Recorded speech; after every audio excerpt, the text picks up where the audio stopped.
Welcome to our guide on how to download Docyt subscription receipt from billing page in Docyt. Let's begin. First, log into your Docyt account. Navigate to the accounting section. To access the Docyt subscription receipt for a specific business, click on the ellipsis icon in front of the desired business and select Business Setup.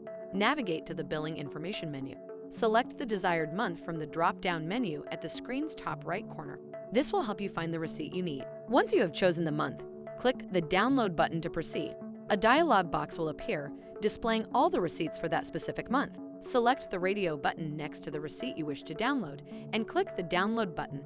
A window will appear showing the details of the receipt. You can then click on either Download Invoice or Download Receipt, depending on your needs. This will allow you to download the billing invoice or receipt in PDF format directly to your computer. And there you have it. You have now learned how to download receipts from the billing page in Docyt. Thanks for watching this video. Check out our How to Videos playlist to watch more videos like this.